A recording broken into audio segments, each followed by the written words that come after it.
Hari ini kita membahas dinamika politik global saat ini. Dunia tanpa sadar merangkak menuju garis yang lebih tipis antara perdamaian dan konflik. Konflik-konflik yang tengah terjadi di berbagai belahan dunia menimbulkan kekhawatiran akan potensi pecahnya Perang Dunia Ketiga. Dari berbagai konflik yang tengah terjadi saat ini tentunya tidak menutup kemungkinan di belahan bumi manapun ketegangan politik dan militer merajalela, memicu kekhawatiran mendalam akan nasib perdamaian global yang rapuh. Berikut adalah ciri-ciri terjadinya Perang Dunia berdasarkan konflik yang sedang terjadi. Salah satu titik panas saat ini adalah konflik antara Ukraina dan Rusia yang berawal dari aneksasi Crimea oleh Rusia pada tahun 2014 dan berlanjut dengan pertempuran di wilayah Donbas. Ketegangan antara NATO dan Rusia semakin meningkat dengan kekhawatiran akan eskalasi militer yang dapat melibatkan kekuatan besar lainnya di Eropa.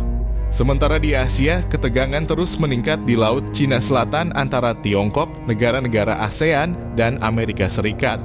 Sengketa atas klaim wilayah dan sumber daya alam menjadi sumber friksi yang berpotensi memicu konflik militer di kawasan strategis ini. Di Timur Tengah, yang selalu menjadi pusat konflik geopolitik, terus mengalami ketegangan antara kekuatan regional dan global. Perseteruan di Suriah, Yaman, dan Iran-Israel menunjukkan potensi meluasnya konflik di kawasan yang penuh sumber daya ini.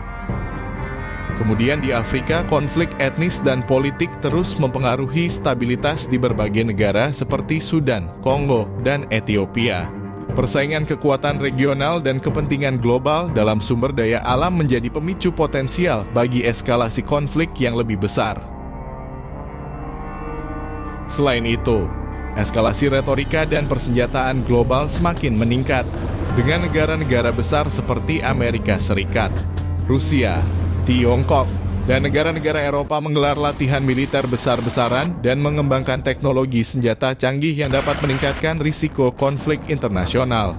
Meskipun dunia terus dihadapkan pada tantangan besar, masih ada harapan untuk menghindari Perang Dunia Ketiga.